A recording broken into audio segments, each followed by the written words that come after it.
아침 묵상에 나오신 나무계 성도님들을 환영합니다. 오늘 아침에도 하나님께서 주신 말씀들을 저희가 읽고 묵상함을 통하여 하나님께서 우리를 창조하시고 구원하신 이후에 어떠한 삶들을 원하시는지 함께 묵상하고 생각해보는 시간 되었으면 좋겠습니다.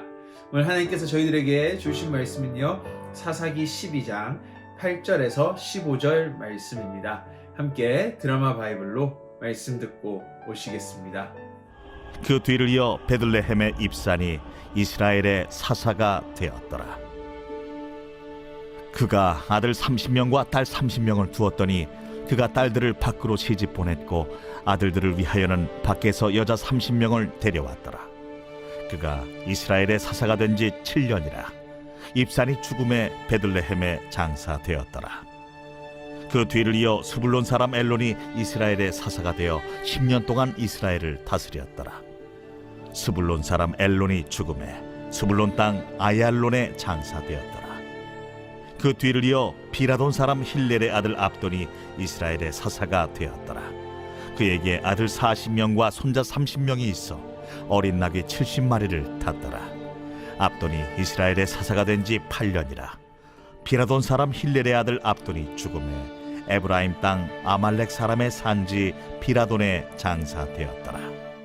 사사 이야기에는요, 대사사와 소사사가 등장하는데요, 소사사는요 대사사에 비해서 상당히 짧은 이야기를 가지고 있습니다. 소개를 하고 있습니다. 예를 들면요, 에훗 이야기 이후에 나타나는 삼갈의 이야기를 보시면요, 한 절에 걸쳐서 삼갈이 어떤 누구의 자식인지, 그리고 어떤 일을 했는지, 그리고 이스라엘에게 평화를 가져왔다라는 한 절의 소개로 끝이 납니다. 이러한 자들을 소사사라고 부르는데요, 오늘 12장 입다의 죽음 이후에 보시면요, 3명의 소사사가 등장하고 있습니다. 바로 입산, 엘론, 그리고 압돈인데요, 오늘 이 세 사사의 삶을 살펴보고 우리가 함께 우리의 삶을 묵상하고 하나님 앞에 나아가는 시간 되었으면 좋겠습니다. 오늘 입산이라는 사사를 부름을 살펴보시면요, 입산의 업적을 9절에서 10절에 걸쳐서 이야기하고 있습니다. 입산에게는요, 아들 30명, 딸 30명이 있었다라고 말을 합니다. 그리고 그 딸들을 바깥으로 시집을 보냈고 아들들은 여자 30명을 데리고 와서 장가를 보냈다라고 합니다. 그리고 그가 이스라엘의 사사가 된 지 7년이라는 시간 이후에 죽었다라고 말을 합니다. 그리고 그 이후에 엘론이라는 사사가 세워집니다. 그 엘론은요, 딱히 그렇게 큰 소개가 없이 장사되었다라면서 이야기가 마칩니다.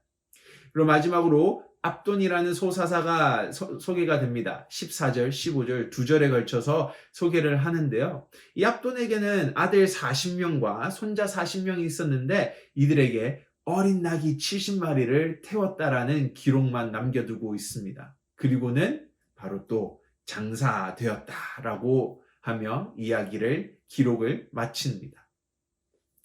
오늘 입산 그리고 압돈에 대한 기록들은요, 마치 세상의 왕들이 죽고 나서 남은 기록과 비슷한 것을 볼 수 있습니다. 30명의 아들과 딸을 두고 있었는데 그들을 바로 정략 결혼을 시켰다. 외부에 있는 여자들을 데리고 가서 결혼을 시키고 외부에 있는 남자들과 결혼을 하면서 정략 결혼을 통하여 바로 입산은 자신의 위치를 굳히고 자신의 안전을 도모했다라는 기록이 되는 것입니다. 압돈은요, 자신의 아들에게 70마리의 나귀를 태웠다, 손자와 아들에게 70마리의 나귀를 태웠다라는 것은요, 자신들이 왕권을 취하겠다라는 말과 같은 것입니다. 결국 오늘 이 짧은 소사사의 이야기를 통해서 사사들은 하나님의 구원을 잊어버렸다라는 것을 말해주고 있습니다. 사사들은 이제 자신들의 부름 받은 이유를 기억하지 못한다라는 것이죠. 대신 세상의 부와 세상의 사람들이 살아가는 방법을 통해서 자신이 생각하는 구원을 만들어가고 자신이 원하는 삶을 살아가고 있는 것이 오늘 이 사사들의 모습이라는 것을 고발해주고 있습니다. 결국 오늘 사사들의 기록에서요, 이스라엘의 구원, 이스라엘의 평안은 찾아볼 수 없는 것입니다. 사사들은 자신의 부름을 잊어버린 것이죠. 오늘 다시 한번 하나님께서 우리를 부르신 이유가 무엇인지 생각하는 시간이 되었으면 좋겠습니다. 혹시 오늘 우리도 사사들과 같이 우리를 부르신 이유를 잊고 살지 않습니까? 우리를 이 땅에 부르시고 창조하신 이유는요, 하나님과의 올바른 관계를 먼저 하나님께서는 맺기를 원하십니다. 나의 구원자와의 올바른 관계를 맺어가기를 원하시는 것이죠. 왜 하나님께서는 우리와의 관계를 올바로 맺기를 원하실까요? 그곳에서 우리는 평안을 가질 수 있기 때문입니다. 세상의 방식으로 살 때 평안을 가지는 것이 아니라 하나님의 부르심 앞으로 나와 하나님의 부르심을 기억할 때에, 그 부르심을 따라갈 때에 우리는 평안할 수 있기 때문입니다.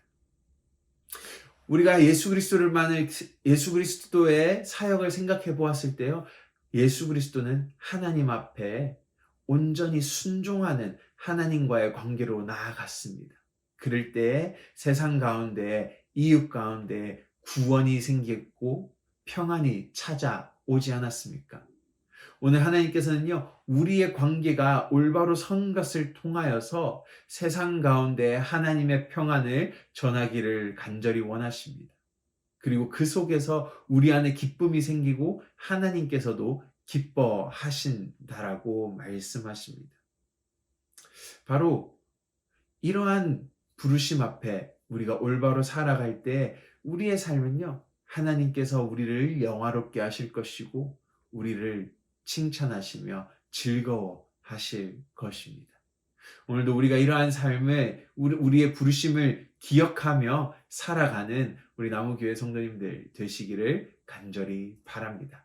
함께 오늘 아침 묵상 가이드라인 살펴보시겠습니다. 1번입니다. 오늘 나와 하나님과의 관계를 생각해 봅시다. 하나님을 나의 창조자, 구원자로 생각하시나요? 2번입니다. 하나님께서 나의 창조자, 구원자이시면 오늘 하루, 그리고 나의 삶의 목적과 방향성은 무엇을 바라보고 달려가야 할까요? 3번입니다. 오늘 우리의 삶 속에서 하나님을 나의 창조자, 구원자임을 기억할 수 있게, 그리고 올바른 길로 인도해 주시기를 함께 기도합시다.